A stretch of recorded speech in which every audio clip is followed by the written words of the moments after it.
त्यसलाई यो उसलाई रेकर्ड गर्न मिल्दैन है हामीले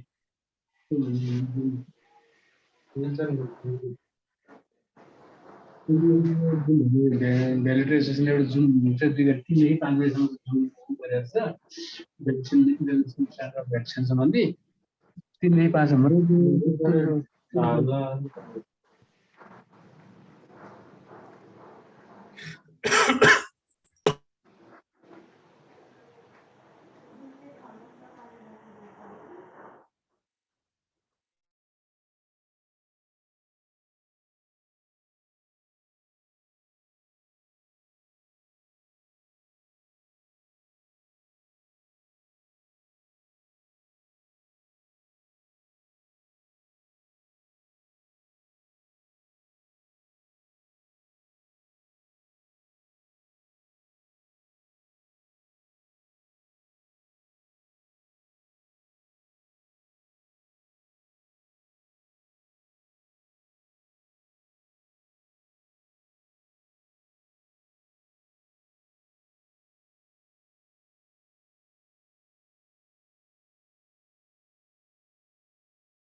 Can you all hear me?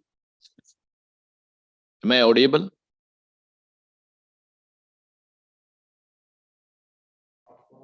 Yes, please. You are audible, please. Yes. Thank you. Thank you. Thank you. Thank you. We are just waiting for some more participants. We'll start the program in about 5 minutes time. Thank you. Yes, sir, audible. Sure, sir. Thank you.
Good afternoon and welcome all the participants from Nepal and India to this learning session on valuation standards, specifically being organized for valuation professionals from Nepal. We welcome all our participants from Nepal to this learning session. I am Dr. S.K. Gupta, Managing Director, ICMAI Registered Valuers Organization from India. We are academic members of International Valuation Standards Council, and we are also member of Membership and Standards Recognition Board of IVSC. We have been mandated by IVSC to help promote and support the development of valuation profession in Nepal. We are in close touch with Mr. Dinesh Pathak, and we are trying to work out modalities of our mutual cooperation and collaboration going forward in the domain of valuation.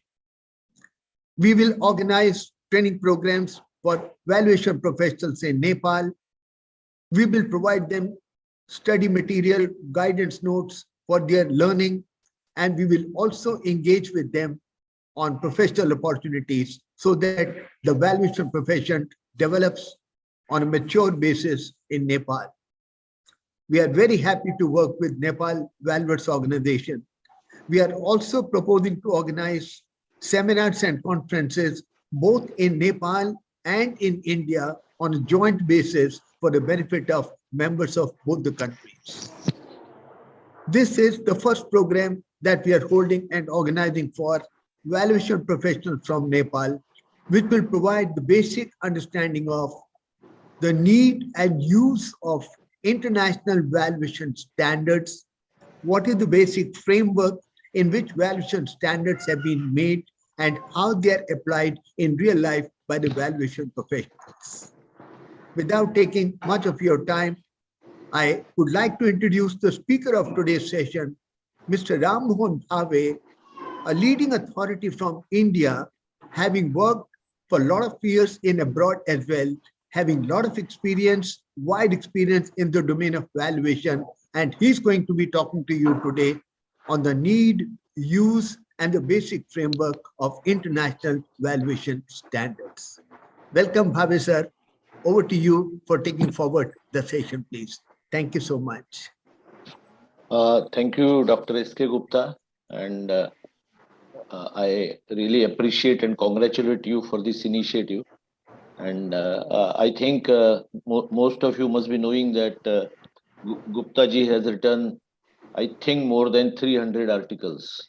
And every article is a masterpiece. And I would strongly recommend you to go through that. Thank you, sir. Thank because I have read every article fully. And Thank I know you, the quality. Thank you. So this is already a knowledge bank available from ICMA, RVO, and especially Dr. Gupta. Please make a use of that.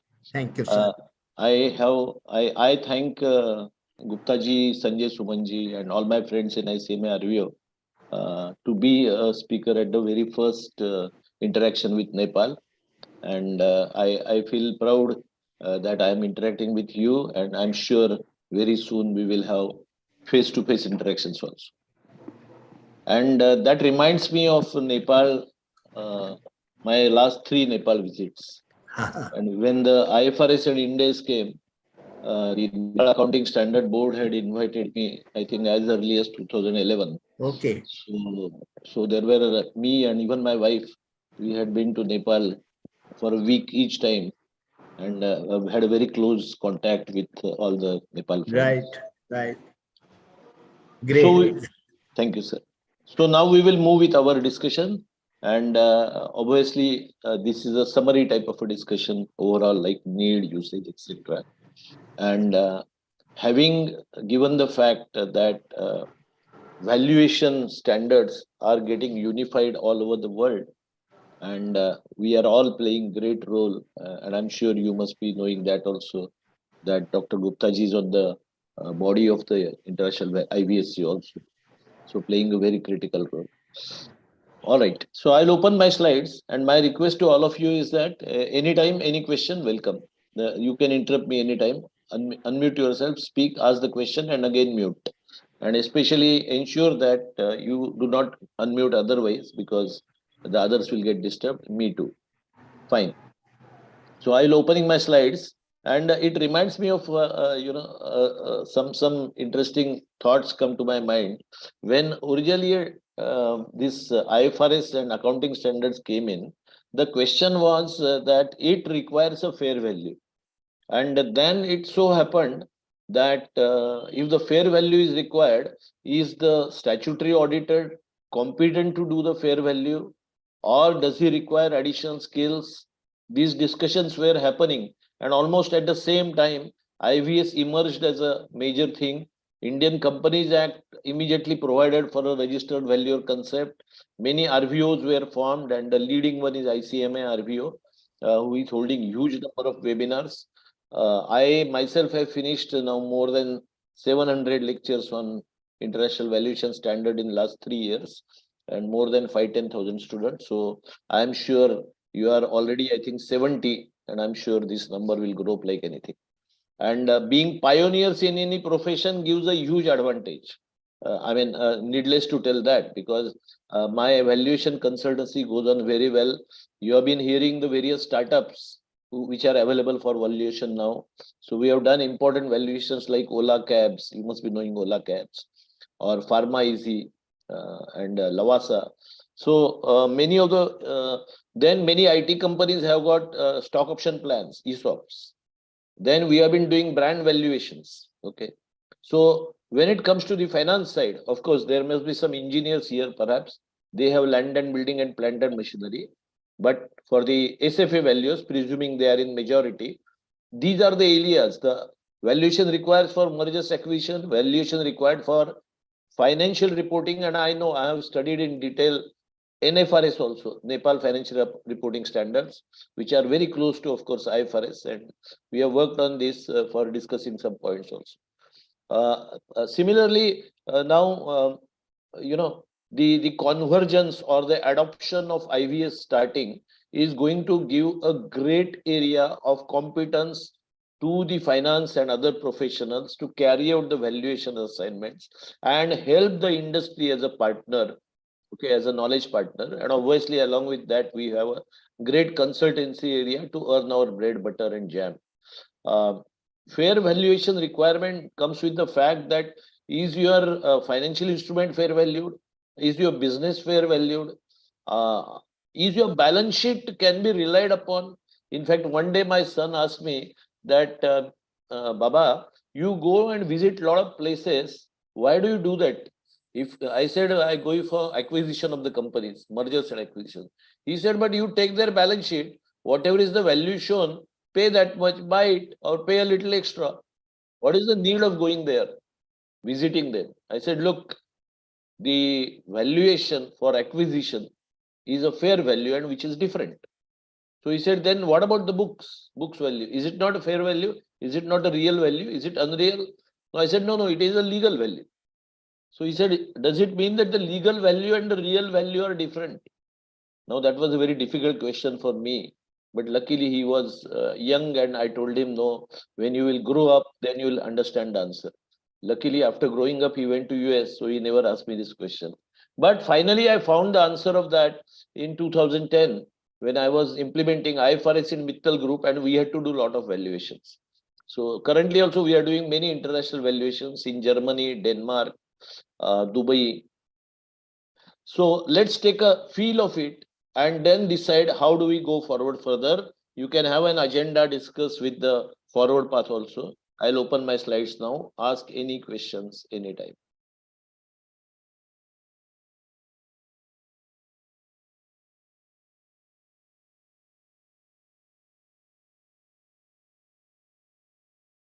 Are you able to see my slide in the presentation mode? Okay, let me. Yes, sir. Yes, sir. So this Sir, is most of these participants from Nepal, they are dealing with plant and machinery, land and building kind of thing. Maybe okay. some of them also do financial this thing, but mostly they are looking at P&M and LB, etc. Very good. Then Generally I think give a description of what valuation standards are all about, because they are equally applicable in all the asset classes. great, great. Yes. I think that's a very important feedback for me. And actually speaking, the tangible assets are equally challenging for valuing. Okay, because land and building and plant and machinery, we know that if you come to Kathmandu key place, the price is very high. And if the same building has been purchased for a low price in historical cost, the balance sheet may not require, will not show the true picture. The second part which may happen is that you keep on getting surprises. So other day we were talking in the group of land and building and plant and machinery valuers, and the question came up that if I am valuing a land, what is that I am valuing? Or if I am valuing a building, what is that I am valuing? So one valuer said that I have valued this building for so much. And then it was shown to him that, look, you are valuing this building at 100 crores. Okay. But do you know that the company does not have all the rights with respect to this building? And then started a discussion as to when somebody is owning a particular asset, what is that rights he has got? Okay. So that takes me to the very different thought process. I will come to that soon.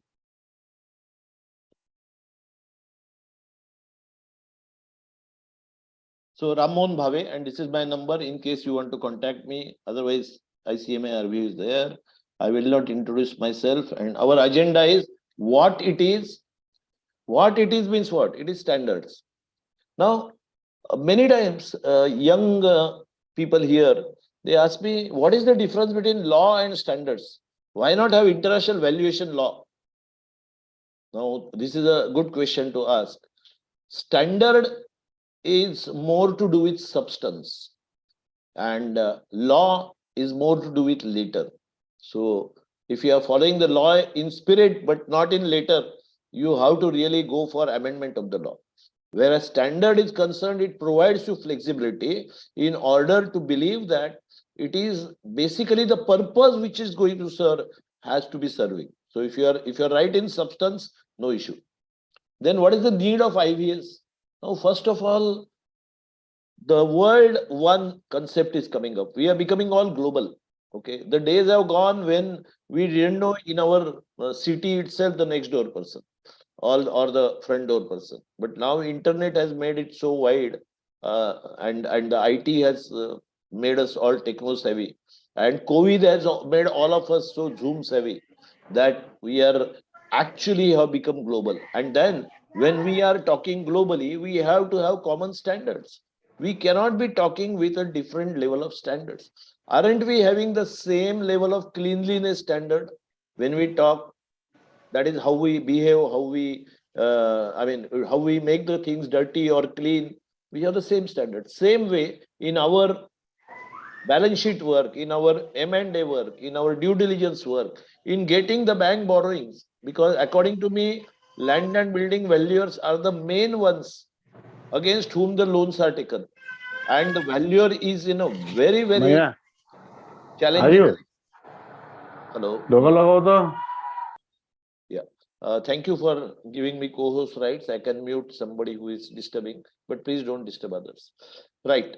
So coming to the need of IVS, one, the word international itself tells us that it has to be all pervasive. All the countries should follow uniform standard, then only they can come together. And all these are, frankly, is bridging the gap between us.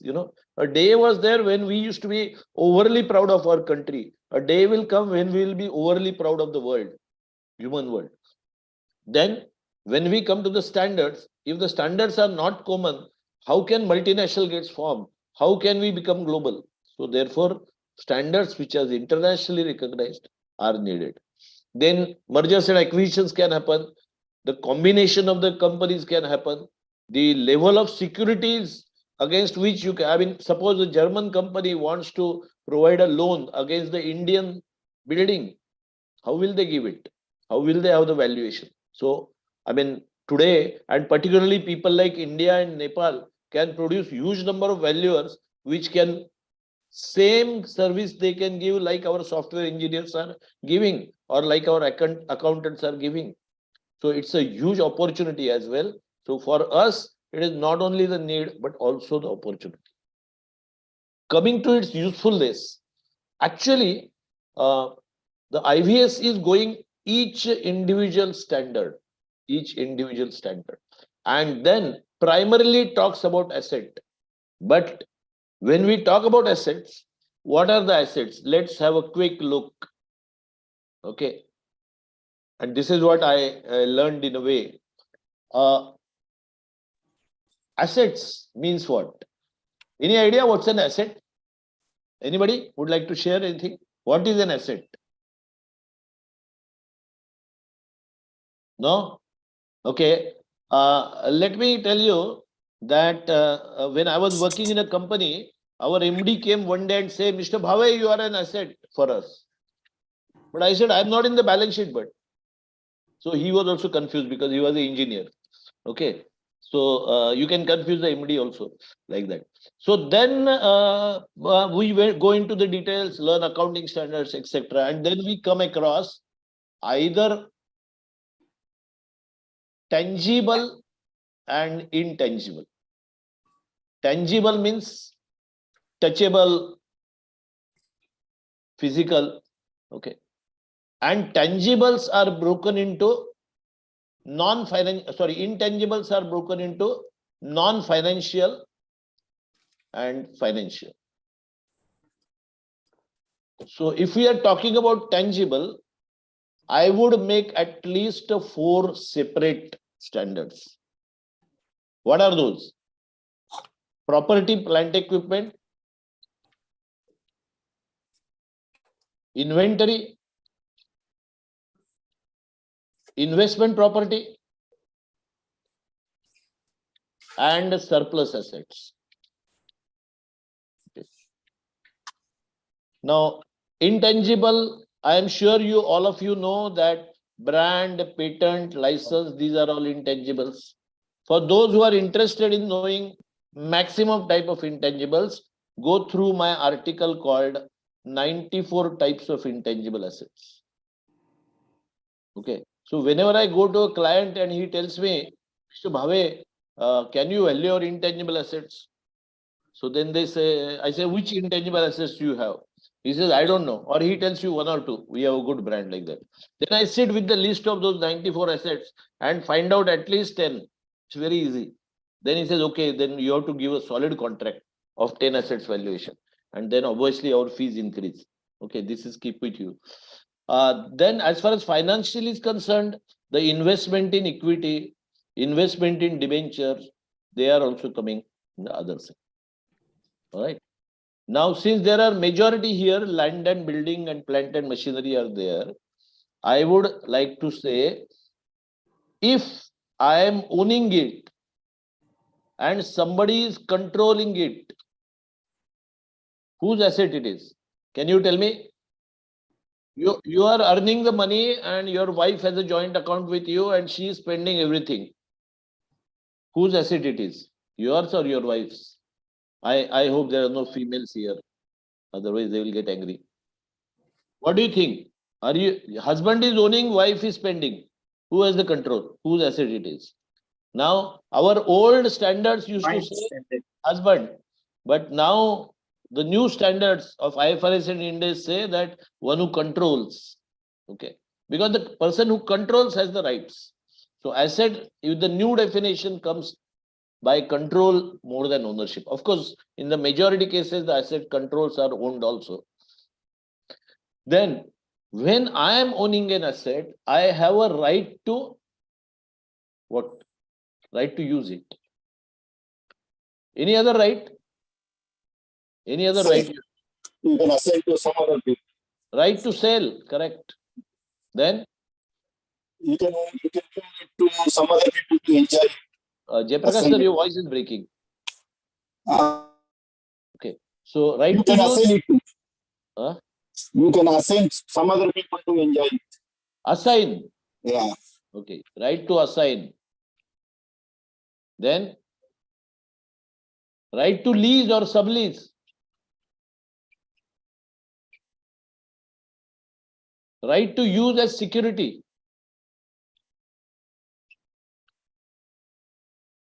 Right to use it as security for loan or for any purposes.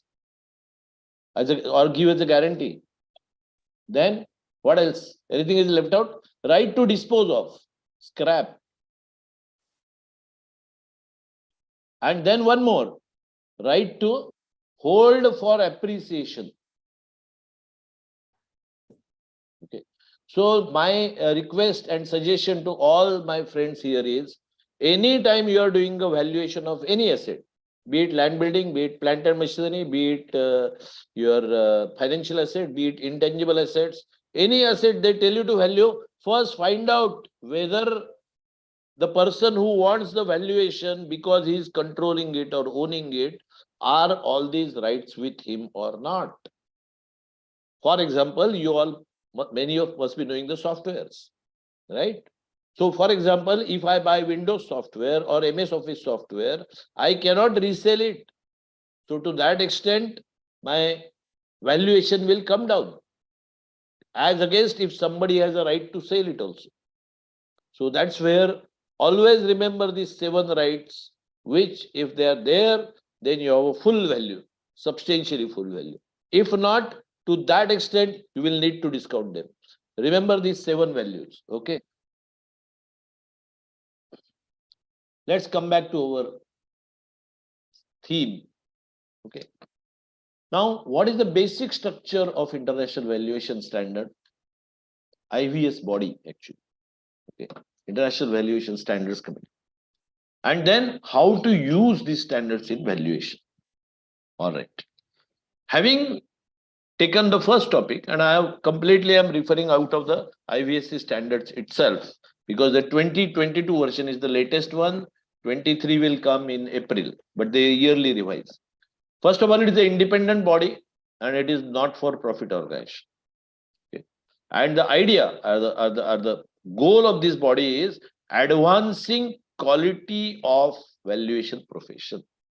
How do we advance? How do we improve? How do we progress the quality of valuation profession? Obviously, by creating international valuation standards. Now, what are international valuation standards?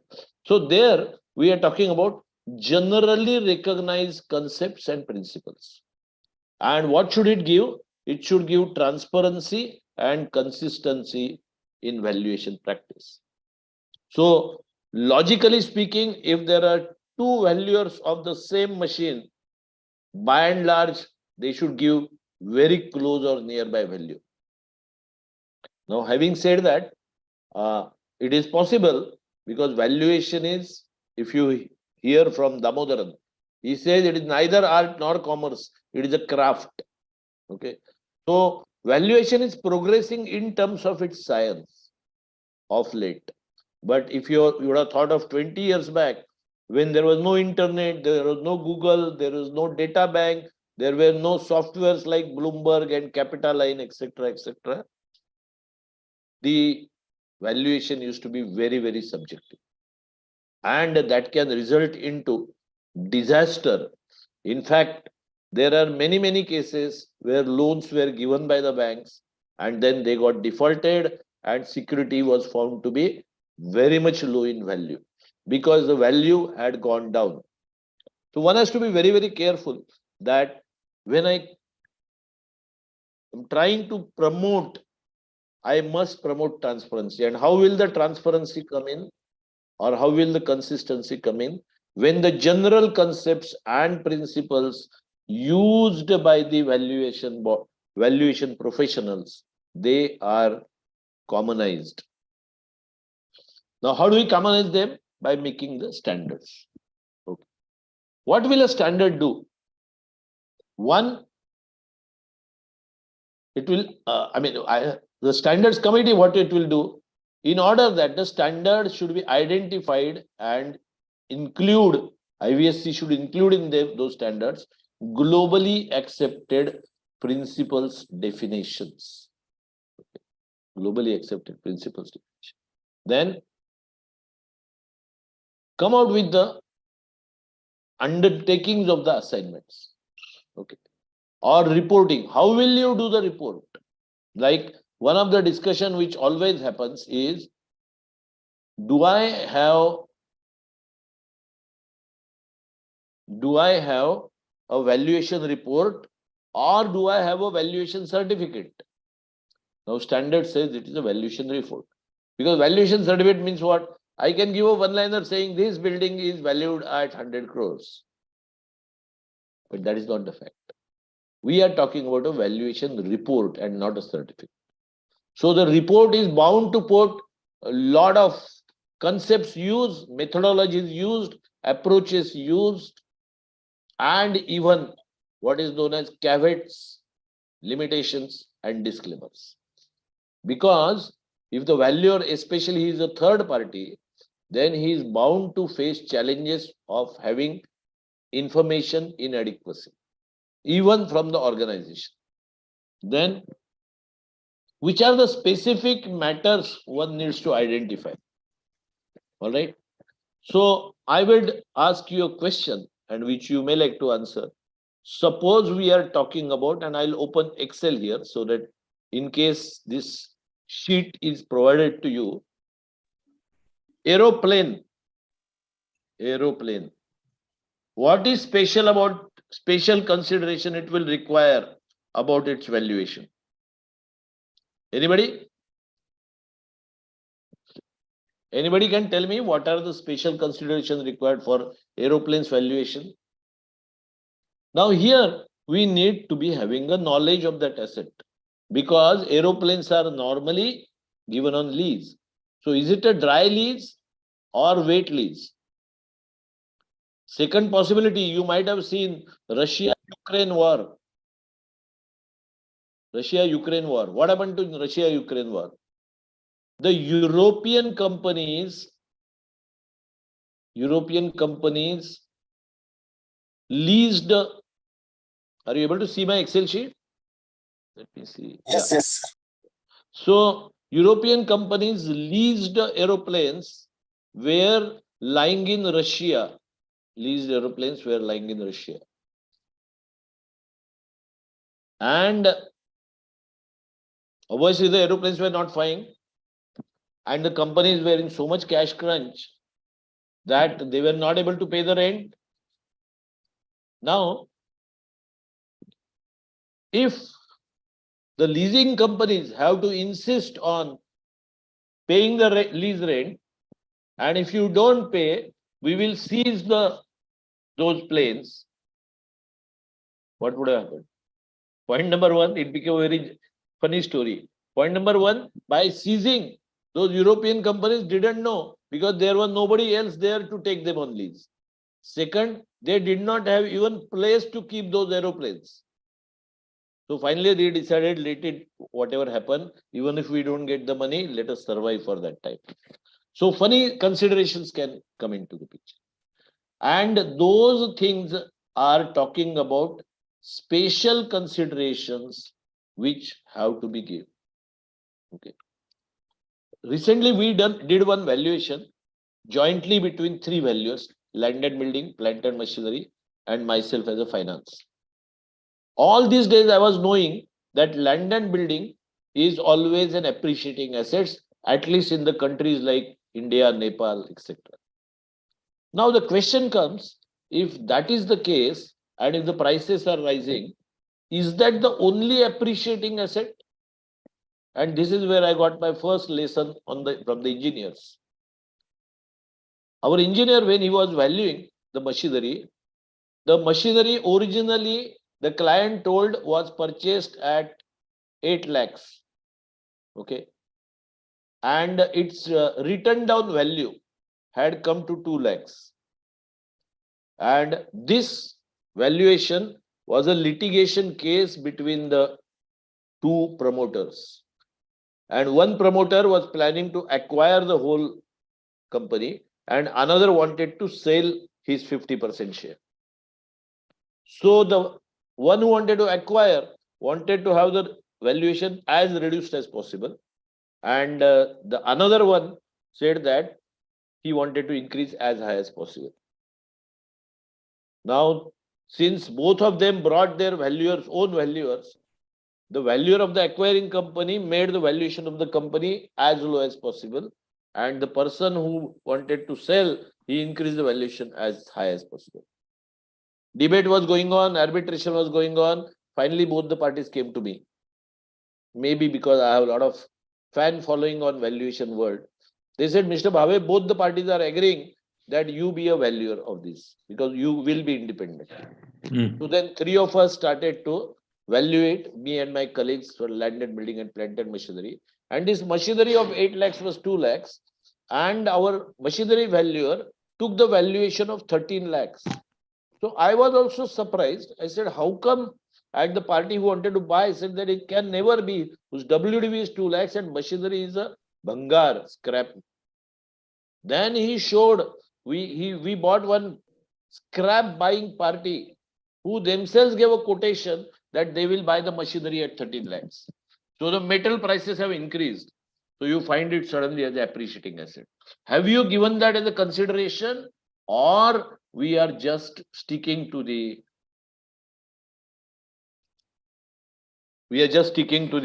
what you can call it as a Book value. basic principle, book value, or imagine that other than land and building, nothing can be an appreciating asset? Not possible. All right. Then I worked in London with Mittal Group and found that when you buy a land and you dig there, if you find gold, whom does it belong? At least in India, we say the gold belongs to the government. Okay. Then if you find water, whom does it belong? Oh, you can have a borewell. It belongs to you. And if you find minerals, whom do it belong? I don't know. You can tell me, you are land and building people in Nepal. Do you find minerals? And if yes, if you buy a land, the minerals belong to whom? All right. So the country-wise laws differ here actually. Okay. Because the right to explore the minerals, that requires a government permission in some countries like India. But in East Europe, I found that you can buy the land, including the right to explore the minerals.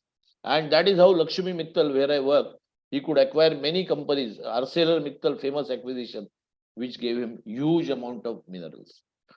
So these may or certain aspect of the valuation standards may do not direct or mandate any particular course of action, but it will give you the fundamental principle. So you cannot say I am asked to value a land means I will ignore its nature that it was having minerals. You can't do that. All right. Now let us look into what are the valuation standards.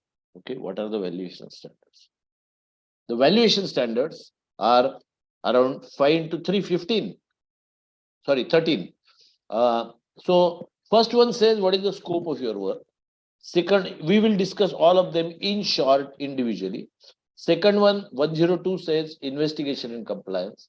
Third one talks about reporting. Fourth talks about basis of value. Fifth talks about valuation approaches and methods. Now, while we study all of them in detail, the approaches and methods is one of the most spicy and largely dealt with standards.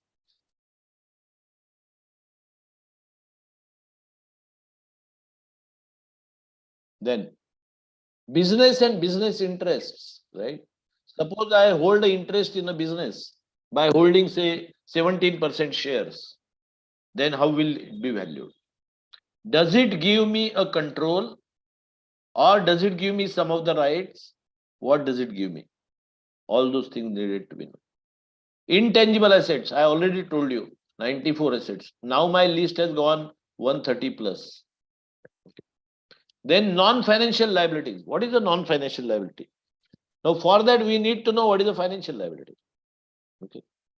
Because non-financial liability is a liability which is not a financial liability. But then do we know what is a financial liability? Okay. Then we come to inventory. Most of the time, inventory is a debate area as to whose domain it falls into.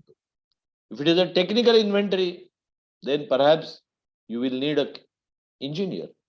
But engineers are of various types. So geological, geophysical, geochemical, chemical, pharmaceutical, mechanical, electrical engineering, information technology, computer engineering, biology, and whatnot. So it's very difficult. How will you really value that inventory? Do we have a specialist? But if we are talking about simple items, retail sale in a mall, then yes, you can perhaps go for the inventory as a valuation area. All right. Yeah. So these are asset standards, individual asset standards. So there are general standards and there are asset standards, and we need to follow general standards along with the individual asset standard. So overall comes a business valuation here, and then intangible assets, non-financial liabilities, inventories, plant and equipment, real property interest, development property, and financial instrument. So all of us will have a challenge because the land and building valuers will need to know property interest and development property. Plant and equipment people will need that. Finance people will need financial instruments. Inventory is the area of everybody. Intangible, again, perhaps currently in India, at least financial people are valuing it. Now, business valuation is a combination of all the three people. And non-financial liabilities is another game. For example, if there is a liability to restore the land after using it for after using the building for 50 years because of the damage caused to the floor, etc. Or you take a office on lease for 10 years. After 10 years, whatever renovation you have done, you have to give it back as is where is. That creates a non-financial liability. Okay. Let's talk about framework. Now, framework gives us broad guidelines. It's a preamble to IVS.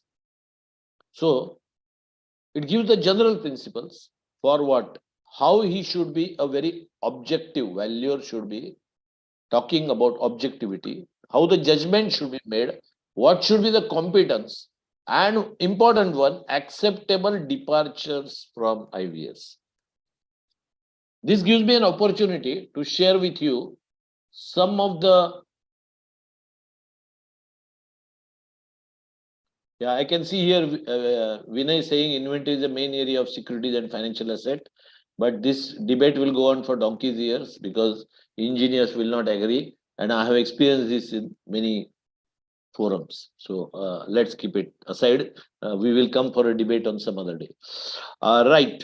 So talking about the standards which provides you the general standards, it gives you the requirements for the conduct of all valuation assignments. Okay. So for example, what will be the terms of valuation engagement? What will be the basis of value? What is the approaches you will use? What are the methods you will use? Now, one gets a temptation to discuss it one by one, even in this short lecture. What are the terms of valuation engagement? One, obviously, the engagement letter should be very, very clear, saying that one, that the purpose of valuation. Second, when do you want the valuation to be completed? Third, what is an object? What is to be valued? Fourth, what is the fees? And fifth, and perhaps the most important, is there any legal, commercial, or any nature of a restriction in carrying out the valuation? For example, one of the cases, I can tell you the name of the company also, Mikvac Engineering. This is in Navi Mumbai. They make the components for military equipments. Okay. And the government allows them to supply them even for the friendly countries, not just for Indian military. So suddenly when the government allowed it, the demand for those products started coming from Germany, Japan, etc. And that fellow needed to do capital investment. And for that, he needed IFRS accounts. And that we needed valuation exercise. So our machinery valuer came and he started checking the bills and he was about to visit the machines.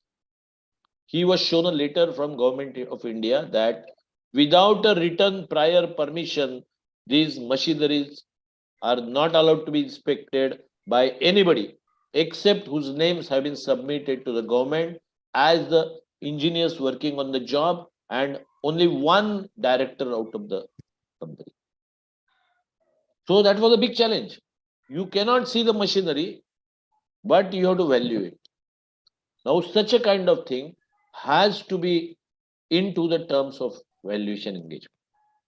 Let me give you another example. Goa Shipyard Limited, they are manufacturing ships for Navy. And it so happened that when we went for the physical verification of the ships, one, almost majority of the ships were in sea. There were very few on the shore. So to go and see a thing was almost impossible. And even those which were there, which were WIP, they were partly occupied by Navy for inspection. And when Navy occupies and takes the charge of that, you cannot enter into that area. So again, this is a restriction coming on the engagement, and that has to be included in the term. Then we talk about basis of value. Now, what are we doing the taking basis of value? How do we use that perspective? That needs to be specified by the valuer. Then talking about approaches, we know broadly, I suppose, market, income, and asset approach. Market approach, income approach, and asset approach. Okay. Asset approach is also called as a cost approach. Okay. Now, for all practical purposes, we call it a kal aaj or kal. So, kal, that is past is a historical cost or the cost to build up. Then market is current, aaj, and income is future, so kal. So one has to remember that the valuations are carried out based on kal aaj or kal principle. Now, what is kal aaj or kal principle? You have seen it here. There are three approaches: market, income, and cost. Now, obviously, in each of these approaches, there are various models. Okay, there are various models. Some of them are specified by IVS body, and some of them IVS body gives you a free hand to you to carry out the valuation based on those. Let's take an example of when we are talking about somebody carries out a valuation. There are very interesting concepts. So let me use my Excel to share that with you. The valuation standards, some places say valuer must do this. Then some places it says valuer may do this. And third thing, valuation standard says valuer should do this. Can you tell me the difference between must, may, and should? Anybody? Must, may, and should. Okay. I'll explain it. Valuer must do means mandatory. If he has not done it, the valuation itself is invalid.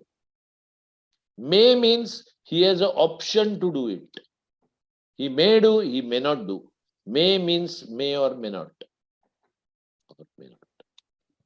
And should means mandatory, but you can use alternate method for serving the same purpose. For example, we had recently a food mall chain to be valued, something like you can say McDonald's. Okay. Now they have all the centers all over India and even world, but they have the standard type of equipment, standard type of menu card, almost standard type of prices, standard type of cooking process, standard type of table, chair, etc. And they were 500 to be valued. Now, in a normal situation, we would have said that it's a standard one. The client will say, why are you visiting all? Just visit one in our local city and finish it off. But the question is that if you finish one in your local city, then how would you ensure that all 500, first of all, that 500 number itself is there or not? Then those 500, they are similar or not? You might be shown agreement saying that whole model work will in the same way. Or you may see a fixed rate register showing those food mall in each of the city or the food center in each of the city, like CCD or Domino's or whatever. But if you don't physically see it, how would you vouch for it? Can you vouch for it? So now we go back to the valuation standards and see whether the land and building and plant and machinery standard, does it mandate that you must physically visit? Will it make your case strong, or you should visit? Now these become very challenging situations. What are the challenging situations? The challenging situations are that you may not have time and resources to do that. Secondly, it may be a very costly assignment, especially when they are all at par. So having said that, we took out a route that we said that you give us the video film of your each center. And that should show complete the video there, including the GSTN number, if it is there, shown on the nameplate of the center. Also show us the neighboring shop and your shop in the video. And also show us the name of the city mentioned somewhere in that whole video. And if in one city there are more than one, then we want to check the name of the road or street also. And after that, we will check 10 out of 500 with a surprise selection and visit them. So now, while the valuation standards say that you must do this, but here it goes to the level of you should do this. What are you doing? You are ascertaining the existence of the asset, and a personal physical verification may not be necessary from the valuer, so you have used alternate. Now, the other day, one of the valuer was giving a lecture saying that, yes, this should be done. In fact, I would like to send a drone to all the places to take photographs. Okay. So these are all alternatives coming up. So do understand the difference between mandatory, that is must, may, and should. I hope I am clear in my thought process and the example. Then, what are the asset standards including? They include the requirement related to the specific type of asset. Now, whenever you talk about specific type of asset, many people will come back and say, where are the assets which are not covered in this? For example, agricultural and biological asset. For example, gold, silver, bullion. So these kind of question marks may be still there. Okay. And it even gives rise to a kind of debate in terms of some of the assets which may require a separate recognition. Okay. So for example, if I am selling printers, is it an inventory for me? Should I apply IVS 300 or should I apply IVS 230 if I'm selling printers? Because printer is an inventory for me, but printer is a plant and equipment for the buyer. So do I go for plant and equipment or do I go for inventory? 230 or 300? Question mark. Now, all those debates need to be resolved by the international valuation standards. And every year, when valuation standards are being improved, and they welcome the suggestions from all of us to amend the various valuation standards. All right. We were talking about the market income and cost method, and I gave you some idea, but there are interesting cases coming up. Let's say a car. Car will be valued by whom? Can you tell me who will value the car? Car will be valued by whom? Would anybody like to reply? Mechanical engineer. Mechanical engineer. So is he land and building valuer or plant and equipment or finance? Plant and machinery. Plant and machinery. Good. Now a plant and machinery valuer is valuing a car. Now he wants to use a market approach. How will he use that? Any guess? Any guess? The car is 7 years old. How will he use the market approach? He will try to find out the prices for the same car in the market. Which market he will go for? Maybe secondary car market. Secondary market is available for every car? No? No. Then how will you go for it? Now, today the answer has become simple. For this, we give the answer called Go to Cars 24. I'm not advertising for them, but there are many e-commerce sites which are selling the second-hand cars.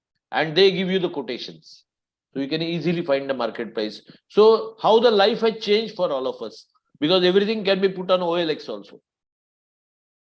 Then, when we talk about specific type of assets, they have to be in conjunction with general standards. We can't be saying that I would be valuing a specific asset by using only that standard.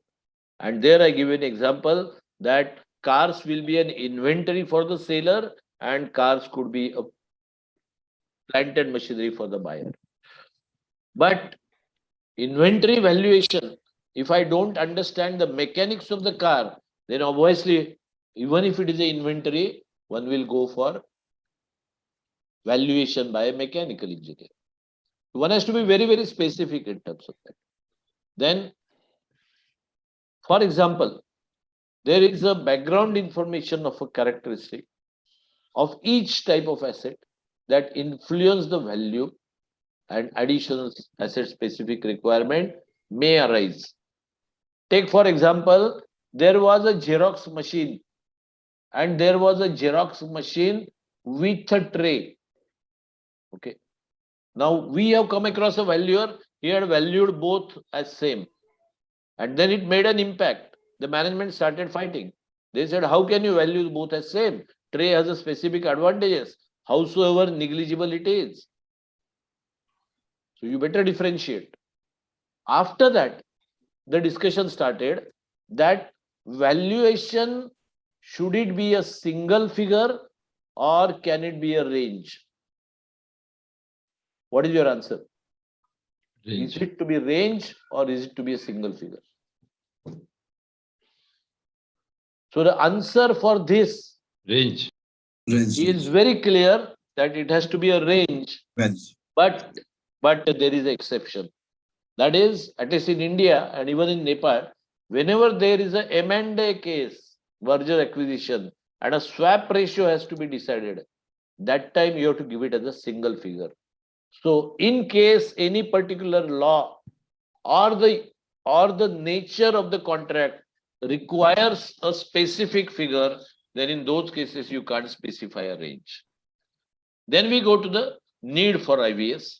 That is, there has to be a need of public trust. How many banks world over have been robbed by the people who were borrowers, and the security valuations turned out to be over exaggerated and then ended up in having no security left for those assets, and the public lost the trust in them. Okay. Now, if we talk about individual cases, we will get shocked, but we will keep that aside for the time being. Particularly in cases of MNCs, one has to be very, very careful. Many of the MNCs I have seen that they have a subsidiary here and then they take a loan from the bank. And the subsidiary is very small, but the loan is very big because MNC has given a corporate guarantee. Okay. Now, I have seen many cases where I asked the bank during the time I was doing audit, I said that you are saying that we give the loan based on the corporate guarantee. Do you have that MNC's balance sheet? No, they said, no, it has not been yet submitted. I said, do you know the net worth of that MNC? How do you know that that MNC is not being in trouble? So one has to be very, very careful in terms of establishing the public trust to ensure that we are relevant in terms of doing the valuation. So the valuation standards are not only given from the angle of valuer, but they are more given from the angle of establishing public trust at a high level. So financial markets, other markets, either for inclusion in financial statements or for regulatory compliance or support the secured lending or even a transactional activity. It has to be, and it can be a part of will valuation. It can be for the purpose of, I think there is one person who needs to be made mute.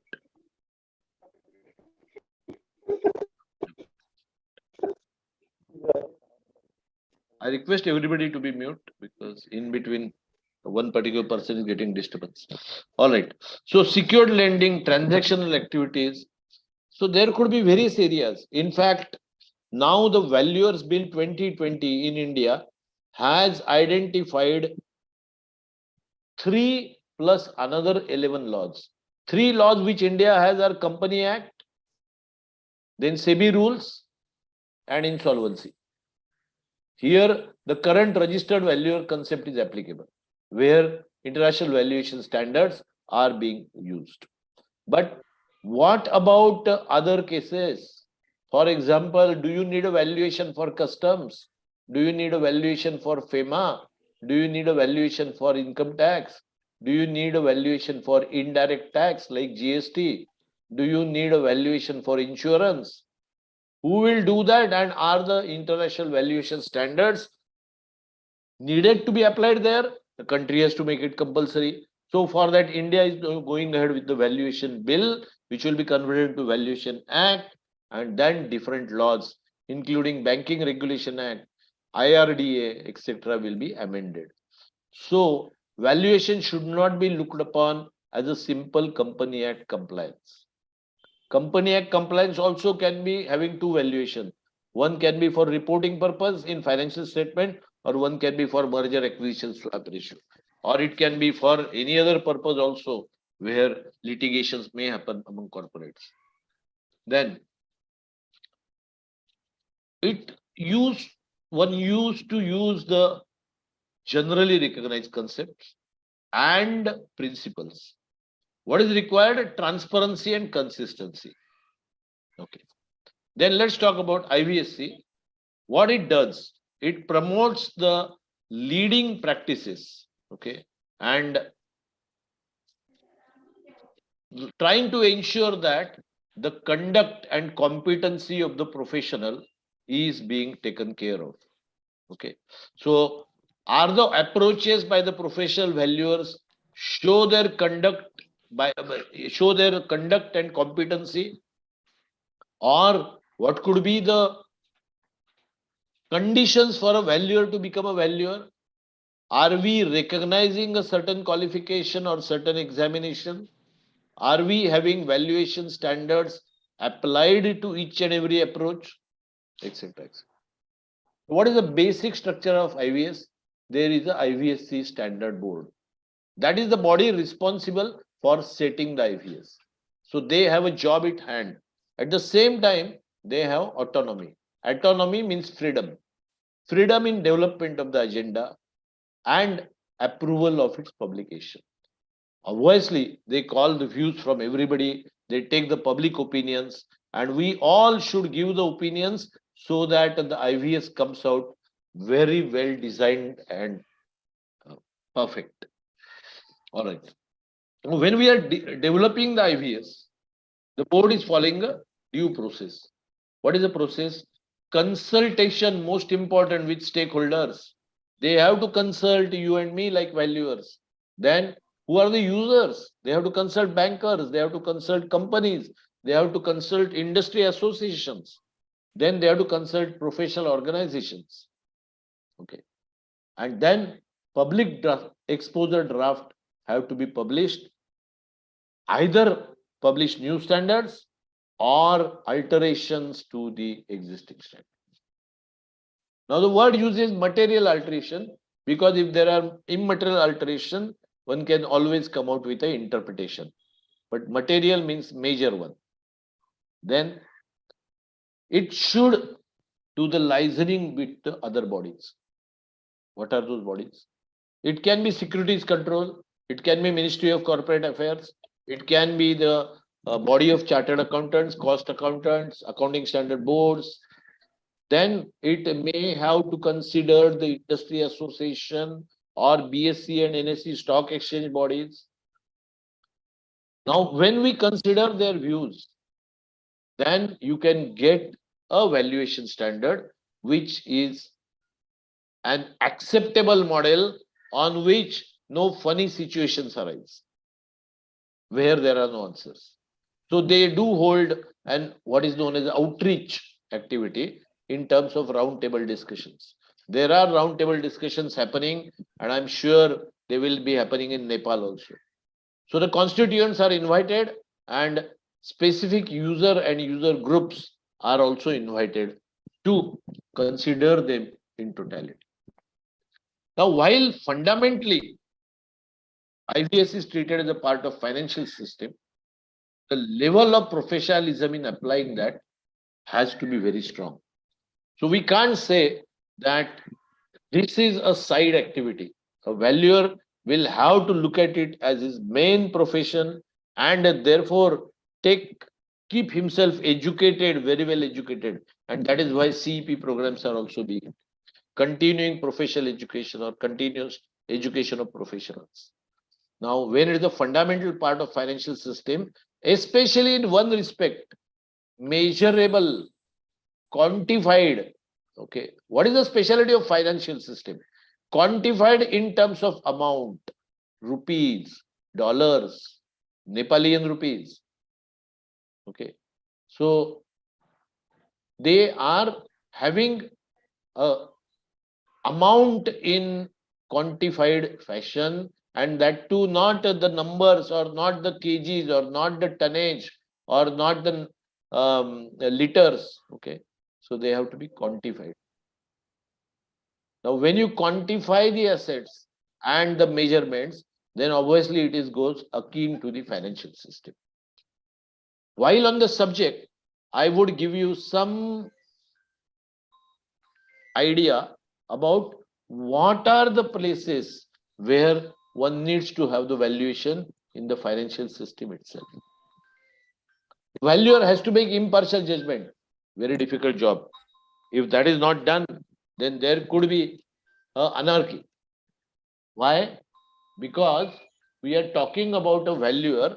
If he is an interested party, then how is he going to give the justice to his valuation exercise? So he'll have to play a very impartial role. So credibility is a very important thing. Okay. And promoting transparency and minimizing the influence of any subjective factor. How would you minimize the existence of subjective factor? Possible that we will consider some of the yardstick. Can we make the yardsticks as quantified as possible? For example, if I am doing an income approach and trying to see, look, this income approach is going to give me what? Is income approach going to be decided by way of a growth of business? Is it a matured company we're talking about? Take, for example, a matured company. We are taking a growth rate of 5% or 15%. Compare that with something like Bloomberg or Capitaline. Are they showing the same growth rate, or we are talking about different growth rates? So therefore, biased has to be avoided in the analysis. So he is virtually sitting like a judge, okay? But though he is not giving judgment, he is giving his opinion or report, okay? But that report can be of paramount importance. Okay, the report can be of paramount importance. Then, when we talk about some kind of a valuation model which we built up, we said that the market model is giving something and income model is giving something. If both are not matching, what to do? So those things way out, or the identification of such issue has been made. So the departures when we do, they must be identified. So suppose I am using a Dr. Burkus method for valuation of a startup, then obviously I may not need departure. Or my income tax law wants to see it from the income tax revenue angle in order to arrive at the valuation. So it may take into consideration the positive and negative effect on the society as a whole.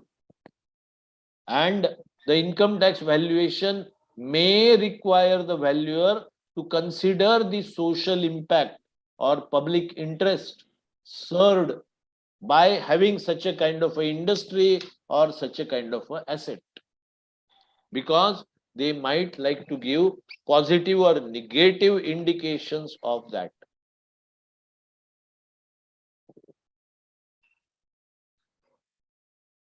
In this connection, I would recommend you to see the balance sheet of ITC. I don't know how many of you have seen the balance sheet of ITC. ITC is a balance sheet. I really find it very interesting to read. Let me write down here.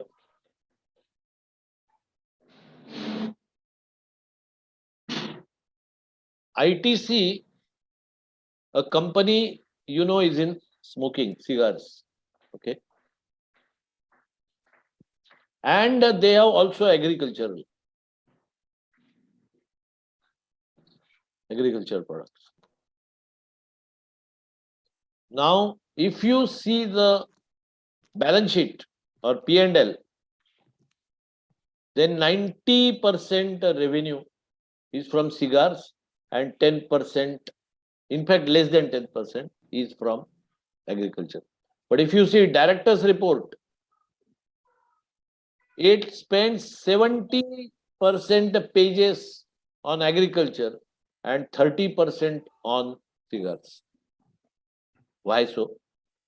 The reason being, that can create a bias in the mind of the valuer. So, is it carrying out social responsibility in business, or is it more presenting that to the valuer to have his judgment bias? Okay, I can see some questions, so I would see them later because it seems to be a long query. Sachin Bhattarai. Okay. Sachin ji, I will check up if there is any query later because it seems to be a long query and I don't know whether it is a query. My quick reading says it's not a query. All right. I mean, when I came to Nepal, I was told that the biggest MNC we have is Coke. Okay, so I said, very good. Then you have a very, challenging atmosphere to begin with itself. Then departures which significantly affect the procedures performed. Okay. Now, if the valuer goes to a building and the building is locked, or the valuer goes to a machinery and he cannot open the machinery and see, or he cannot see the machinery in a running condition, or he cannot see the production reports and they are not ready for last 1 year, then it's very difficult to arrive at a valuation conclusion. And I gave you the legislative and regulatory conditions also. Military, navy, they may come in your way arising out of the National Secrets Act. Having said that, the technology, the design departments, corporates avoid any outsiders to approach them. Now, take a case where we are valuing an agricultural land. Okay. How will we do it? If you go to the accounting standard on this, which is IFRS 13 or Ind AS 113, I mean, you all must be knowing IFRS 13 or NFRS 13. It talks about what? IFRS 13 says that highest and best use. And most of the places where the villages are gradually becoming town and town are becoming cities, or the urban area is getting expanded into the rural area, and you find that this expanded area actually now requires a lot of non-agricultural land to start residential towers. Now, if that is the case,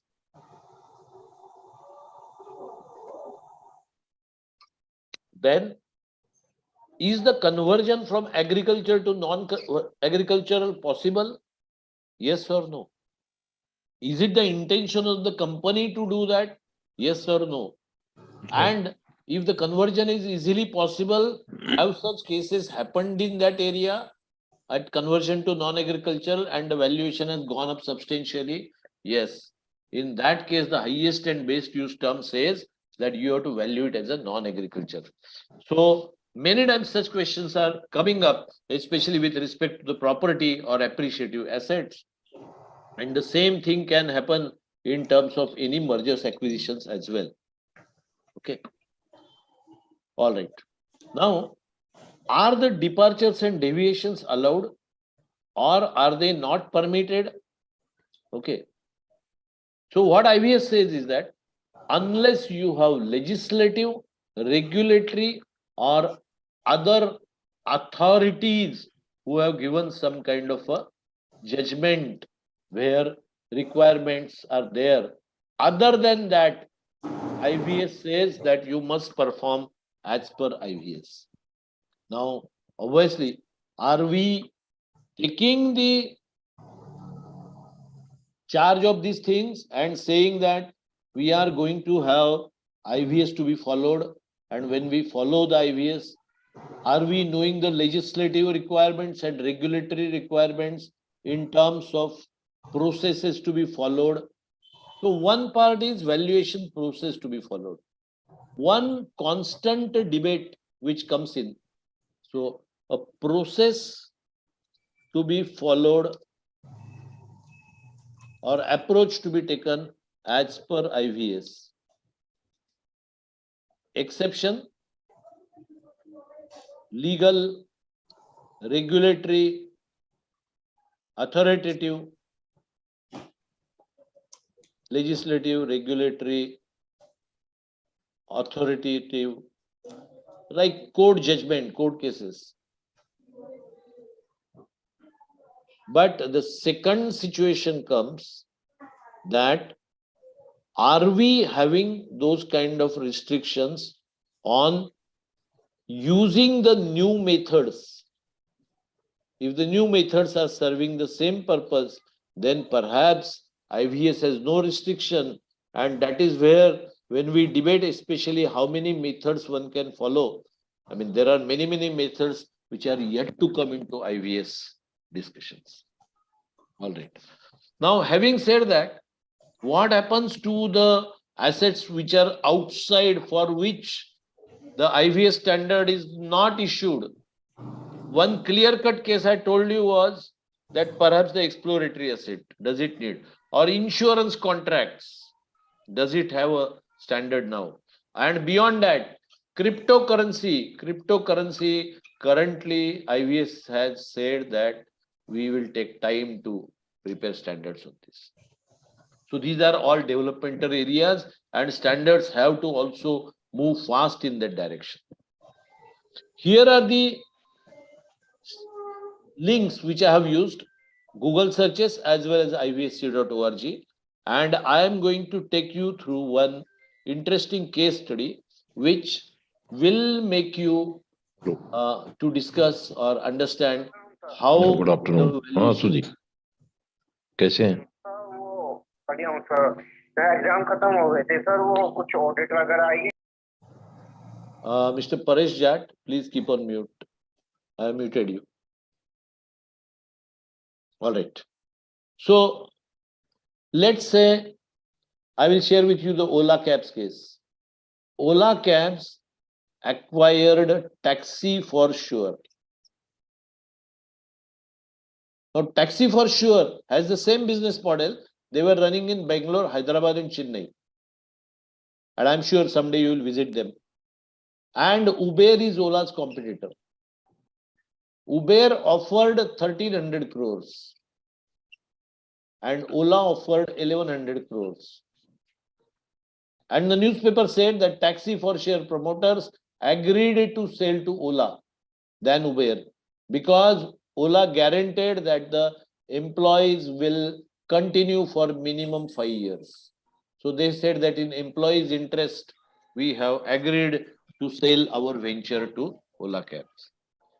Now we go for seeing an organization like Taxi for Sure. What kind of assets? सुजी मैं actually मैं अभी वेबिनेट में हूँ तो उससे free होकर मैं आवाज I think Mr. Paresh Jat, my apologies, I have to tell you again and again. I would appreciate if you take care. I'm losing the flow. Okay. So we identified, we said that Ola Cabs has some owned buildings. Fine. Ola Cab has lot of computers and servers.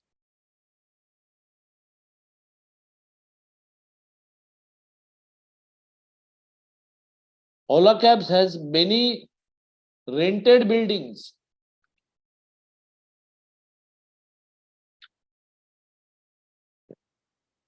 And sorry, Taxi for Sure has rented buildings also. But what was more valued was brand, license to carry out the e-commerce taxi business, websites, web app downloaded by the customers.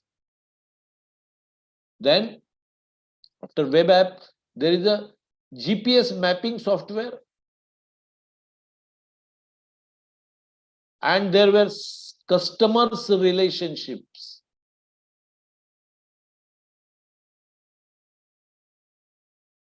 And there were supplier relationship. Who is the supplier for Taxi for Sure? Obviously, the taxi drivers. They provide the services. All right.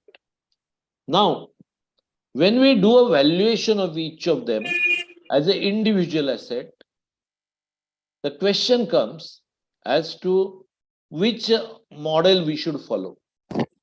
Should I go ahead for market model or income approach or asset approach? So little bit dwelling upon it, it also differentiates as to what is your purpose. Is the purpose financial reporting? Is the purpose M&A? Is the purpose litigation? Is the purpose share issue? Is the purpose bank loan or funding? Is the purpose gift? Is the purpose tax law? Is the purpose insurance amount? Etc. etc. Now, if there is an organized market or some kind of transactions which have happened, you can find the market price of that. But when there are specific CNC machineries used by Crompton Greaves for production of switchgear, you cannot have a market price of that. In that case, what do? If I want to buy them from Mitsubishi of a similar quality today, then what will happen? They will say, I have a latest model similar to our electronic. My mobile, 2 years back when it was purchased, it was like high class quality, 70,000. Today, it will not have an exchange value of even 5,000 or 10,000. Provided I buy the new one at another 70, 80,000. So the exchange offers, they do not necessarily show the value, which is perhaps, and therefore then you go for income model. Income model is what? In simply speaking, FCFF. Okay. So when I say FCFF, that is free cash flow, and then free cash flow to equity. Okay. Then simplified formulas made are perpetuity rate and discounted cash flow calculation. Will it give me the valuations? That is the question. That takes me to the another table creation for your benefit, and I'll keep it in Excel so that it will be. Let us focus on financial reporting and then other consideration. Financial reporting. Okay. First thing to see is which reporting standards we are using. Are we using IFRS and its converged or adopted versions and converged versions? Or we are doing it for US GAAP, or we are doing it for some country standards which are completely different. Country legacy standards. So like in India, for the small scale, we are still using the legacy standards. Once that question is answered, then we say question 2 is which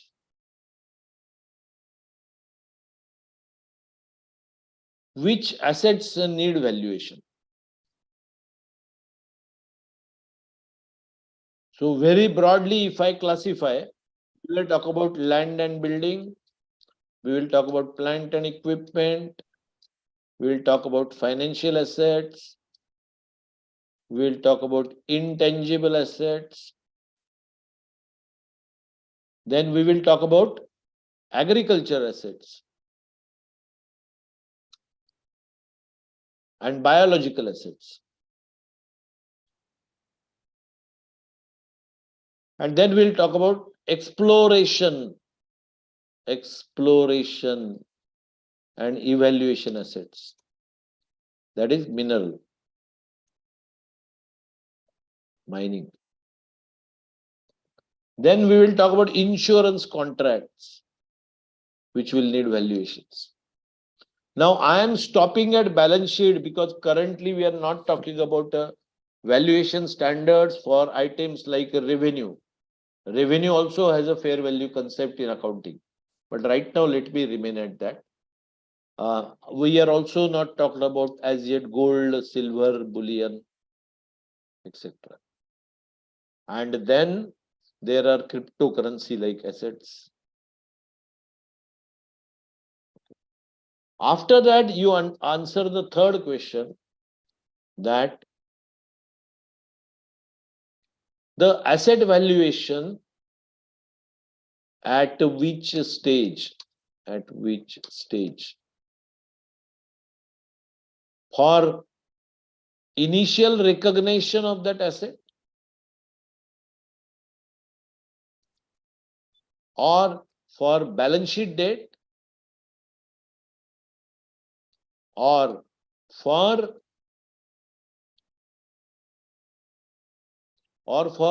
change of usage. For example, we are having an asset which is, let's say, machinery. Later on, we start manufacturing the same machineries, so they become inventory. And again, later on, some machineries produced by us are used in our own factory. Now they have again become plant and equipment. So change of usage. Then the accounting method followed. Okay. Are we talking about a cost model or revaluation model? Because these are commonly asked questions, or fair value model rather. Okay. After doing all this, I'll answer your some questions. That is, if it is at initial recognition,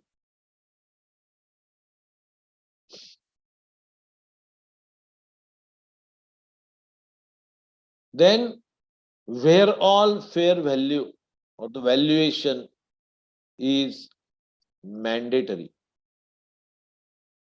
One is financial instruments,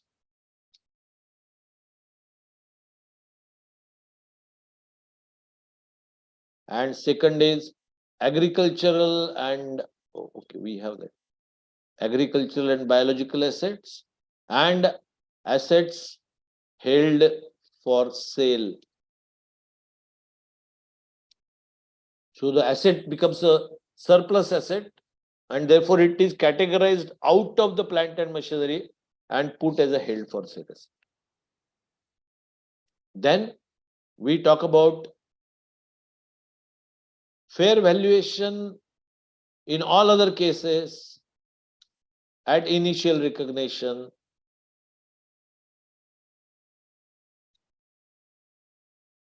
is at cost,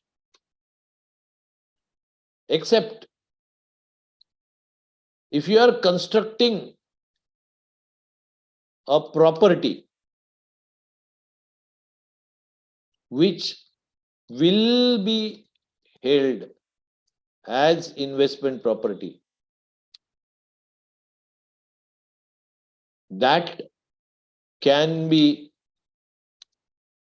fair valued during WIP stage also. Otherwise, all assets are recognized at cost. And cost on capitalization. Okay, let me add it here. Recognize at cost on capitalization.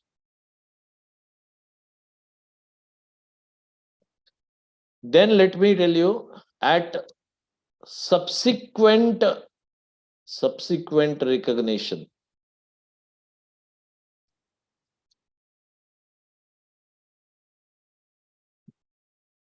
no doubt these three are once again mandatory.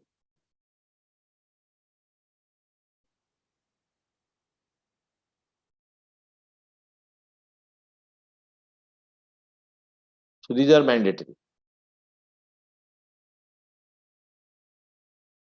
What are optional? Optional are property, plant, equipment, intangibles, investment property as per IFRS.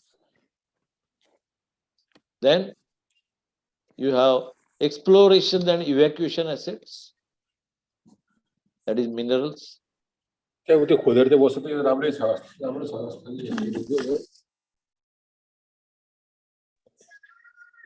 Exploration and evacuation assets and leased assets. Here you have an option to use on subsequent years. After initially recognize that cost, you can recognize it at fair value, but that's an accounting policy choice. If you make that choice, the choice cannot be changed. Okay. So we are discussing now where all the valuation is required. And when it comes to the situation where do we use valuation for inventory? The answer is cost or NRV, whichever is less. And here, NRV, that is net realizable value, is gross selling price minus cost to sell and cost to complete. So NRV is closer to fair value concept. Okay. So do we use valuation for inventory?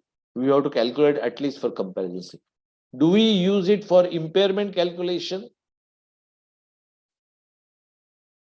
Impairment of asset calculation? To an extent, yes. Reason being, there also we have to calculate value in use. Value in use, that is present value of future benefits or fair value less cost to sell, whichever is higher.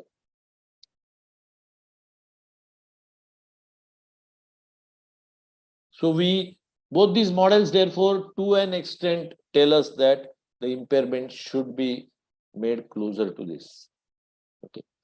Then we come to a situation of, once you do the impairment valuation, then we come to the valuations on consolidation of subsidiaries. One of the most important area where every asset has to be fair valued on acquisition. Now that is very interesting area for it. Whether it is a property, plant, equipment, or machinery, or furniture, or aeroplane, or tractor, or trailers, a big area of valuation for the valuers.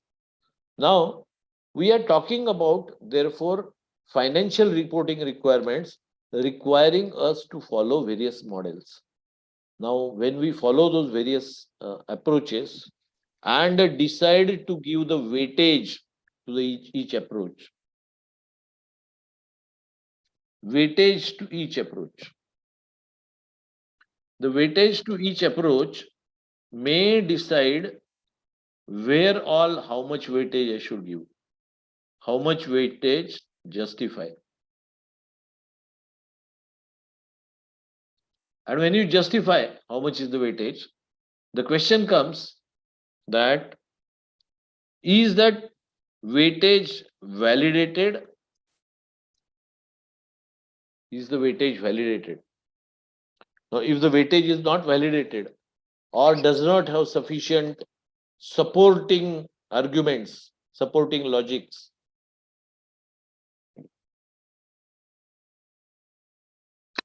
in order to justify, then the valuer is not following the valuation standards. Now, I told you about may and must. I told you about the valuation standards. Now, there are some areas which we need to look into as far as the valuation is concerned. And typically, when we talk of the need of valuation and we say that it could be for financial reporting, it could be for litigation, it could be for, in fact, let me give you that list also as envisaged. So one is Companies Act, another is SEBI, third is insolvency. Now here, in a way, your financial reporting is covered. Okay. Then we talk about litigation, M&A, gift. Then in financial reporting, we are also talking about consolidation. And here then 11 acts, as I said. So gift, direct tax, indirect tax, direct tax, indirect tax, and then we talk about many of the areas, say Banking Regulation Act,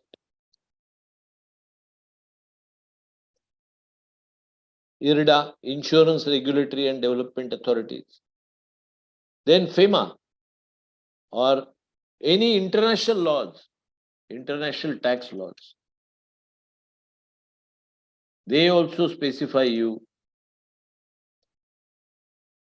a requirement for valuation. Now, homogeneousness or following the same principles for the same purpose is a very, very important situation.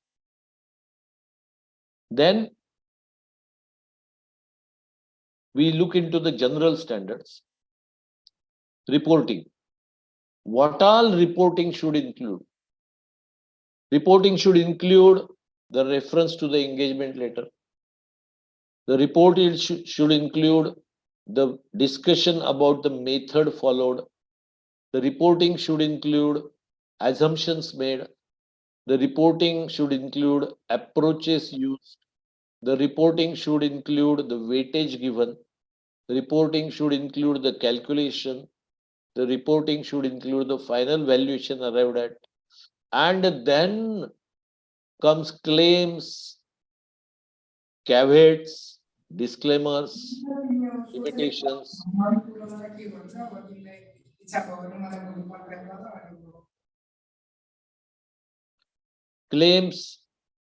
Caveats, limitations, and disclaimers.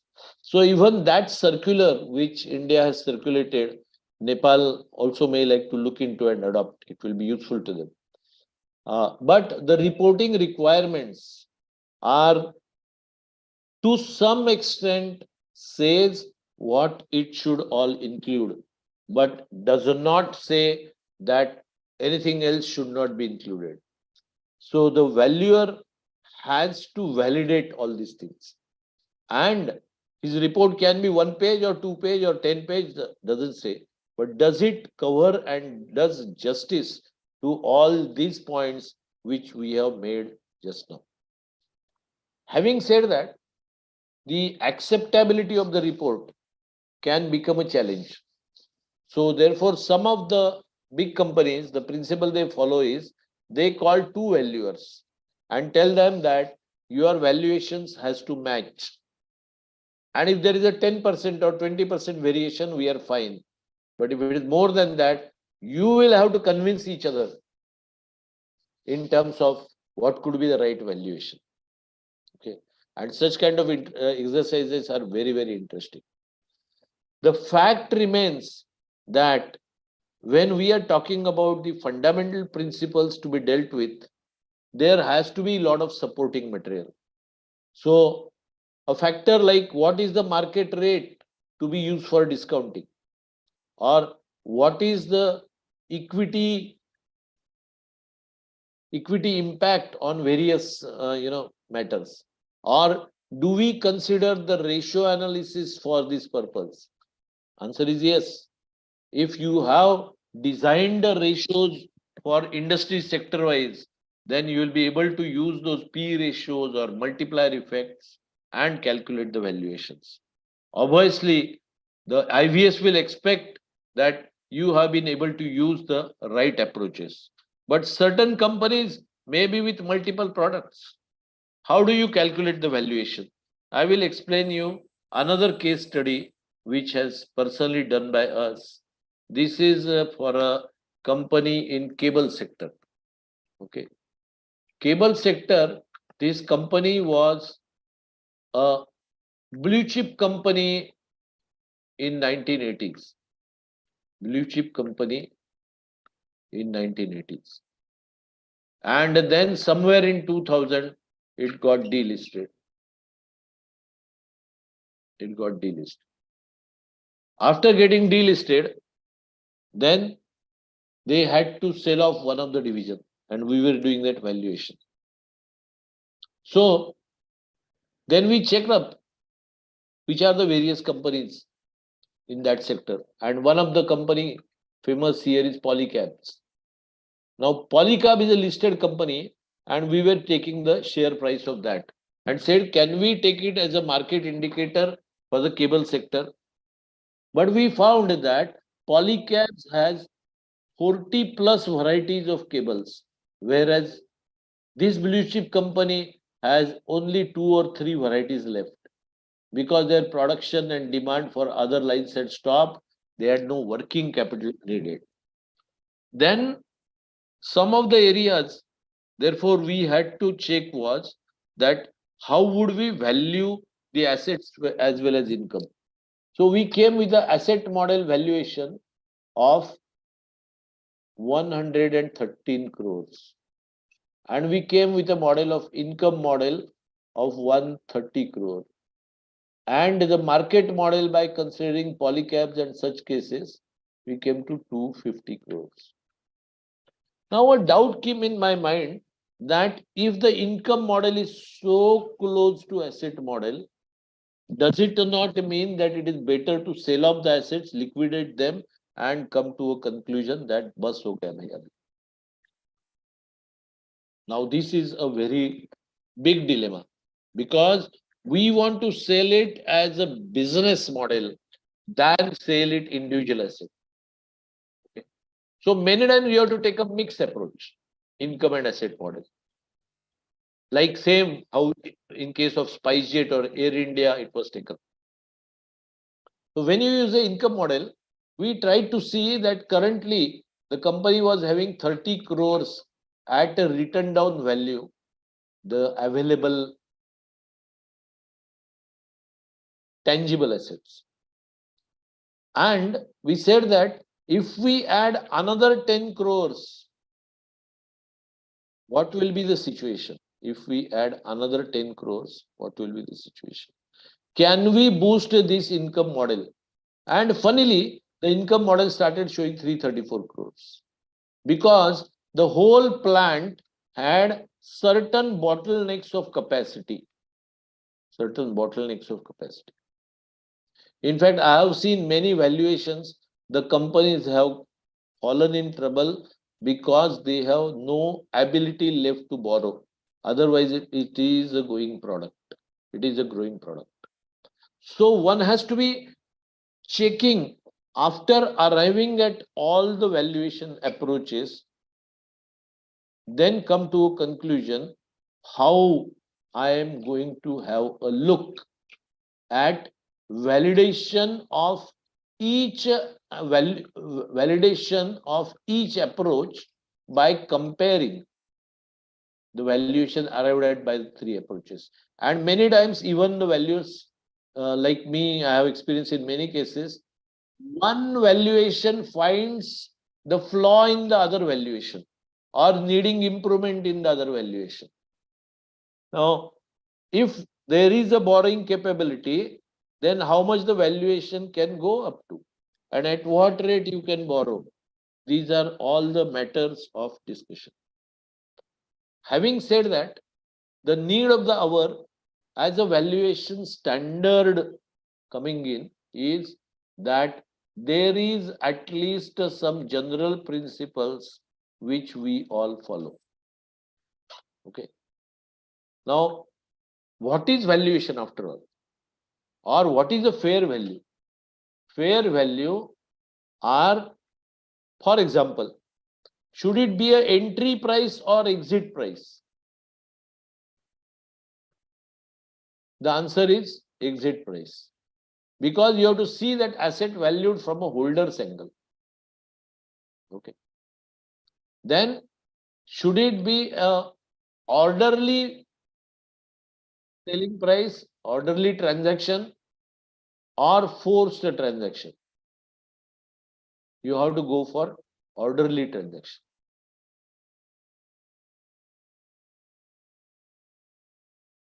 Then should you go for principal market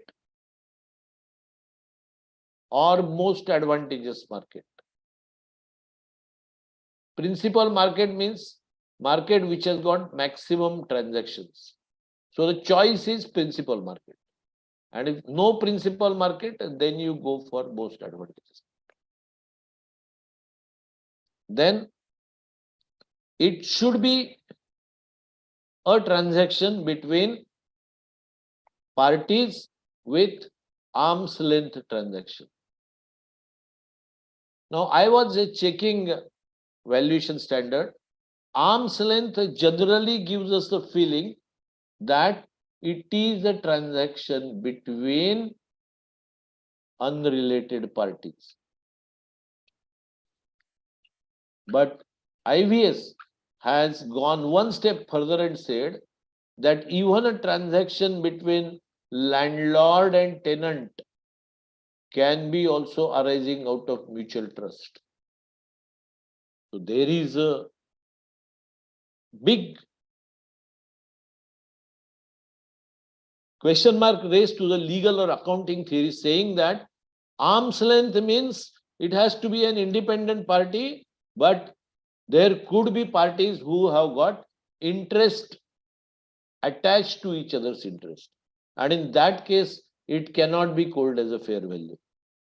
So the transaction between parties having common interest or opposite interest is also to be considered not at arm's length.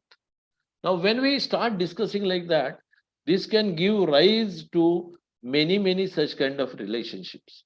For example, a transaction between trade association and industry, or a transaction between doctor and a patient, or a doctor and a hospital.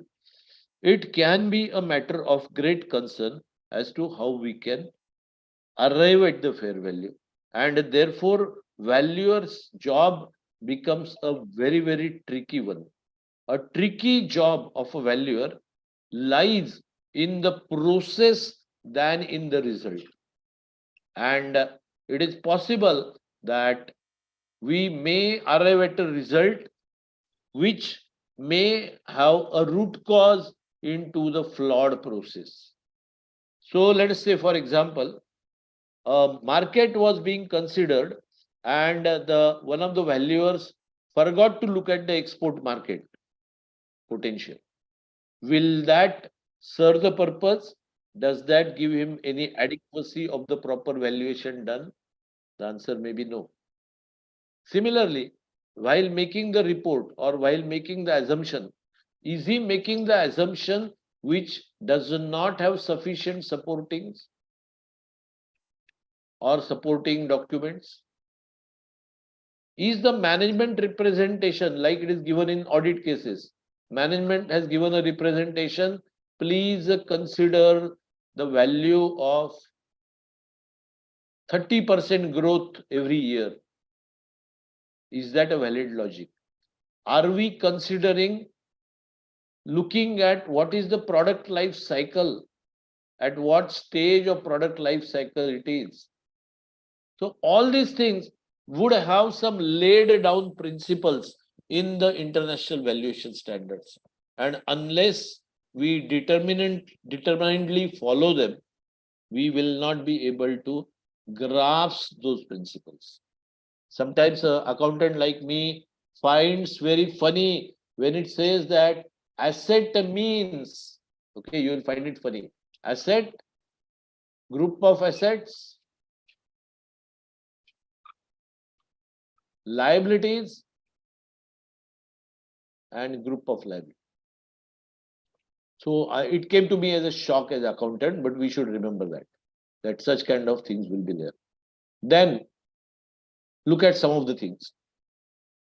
A company, P Limited, invested in R Limited for purchase of equity shares,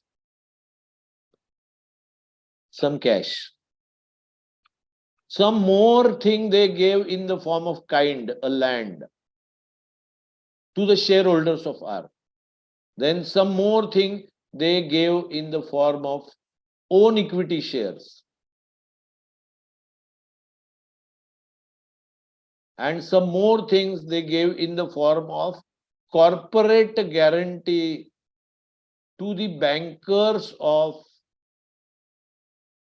R.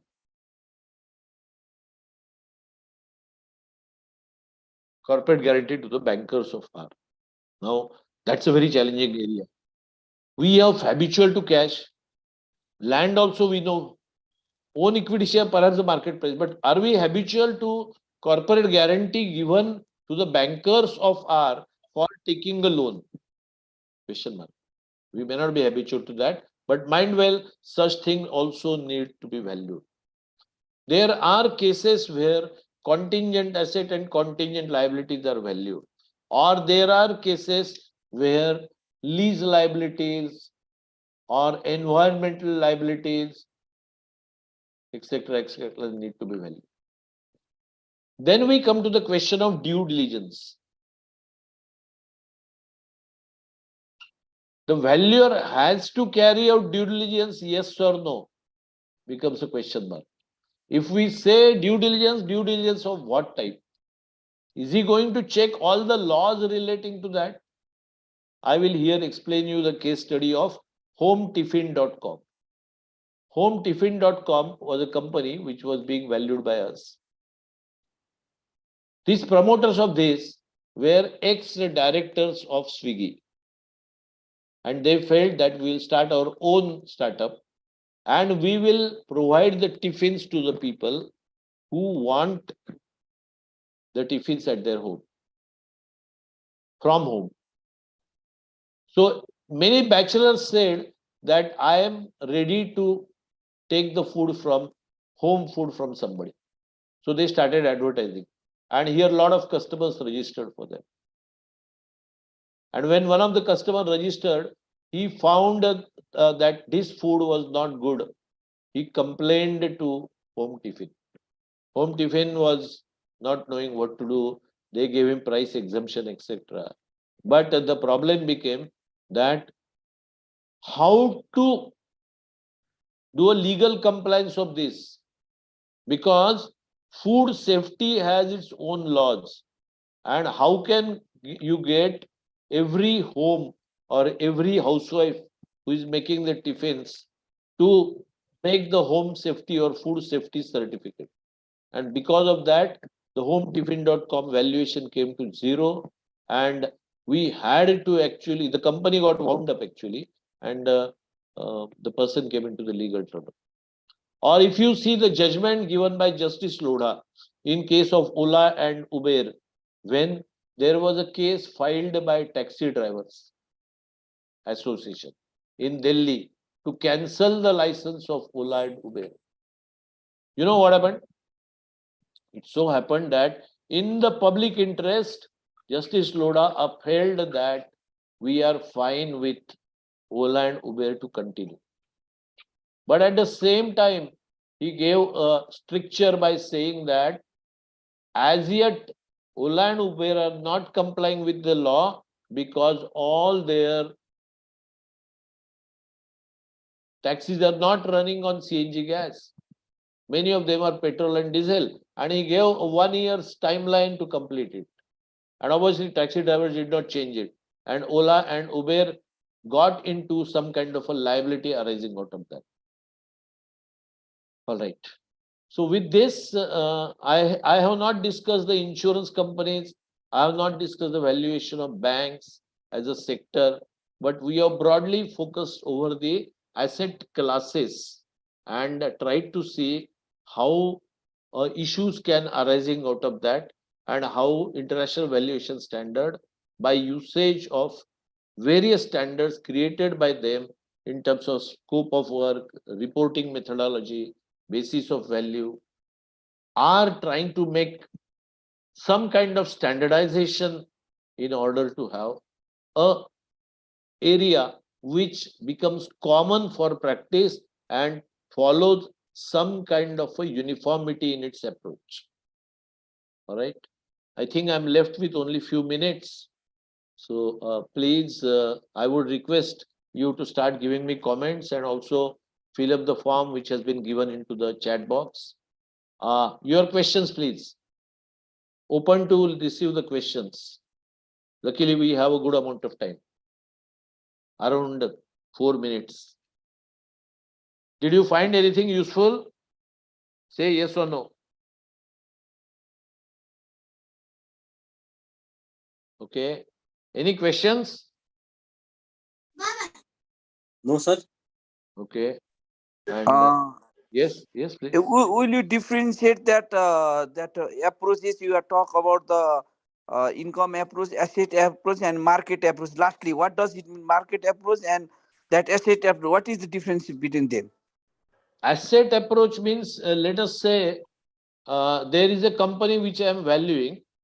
Then what one has to do is that find out which are the individual assets of the company and value the asset individually, either by replacement cost method or reconstruction cost method. And when it comes to the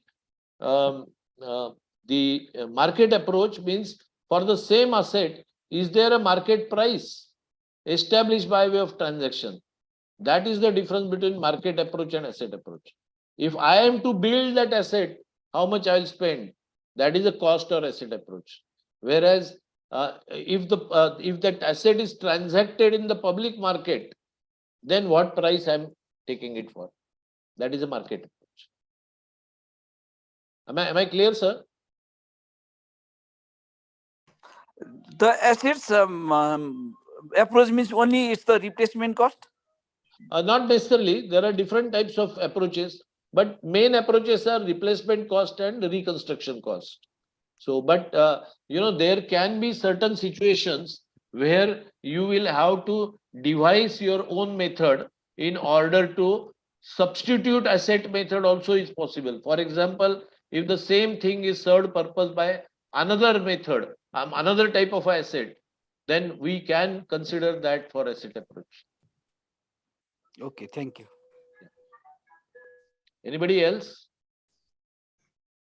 All right. Thank you. Thank you for your patient listening for 2 hours.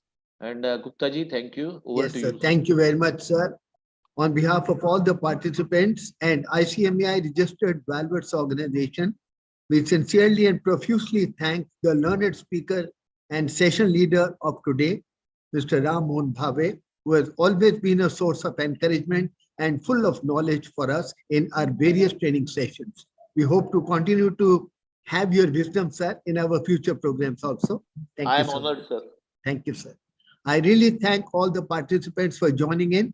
Hope you have benefited from this particular session. As I mentioned right in the beginning, we have entered into an association with Nepal Valuers Organization, and we will consistently, continuously keep supporting you in terms of training, in terms of hand-holding, in terms of providing guidance notes, study material, because we have been directed by IBSC to help Nepal Valuation Organization to develop as a profession and develop the profession of valuers in Nepal. Our next program is starting tomorrow, Wednesday to Friday, and this will be happening in the afternoon from 2 p.m. to 6 p.m. I will circulate the flyer and the link to all the participants of today's program. You please share the link and the flyer with your other fellow members also, so that maximum number of people can join and take the benefit of various programs being offered by ICMEI registered valuers organization from India. So once again, thank you very much for joining in. Hope you found the program to be very, very useful. Thank you so much.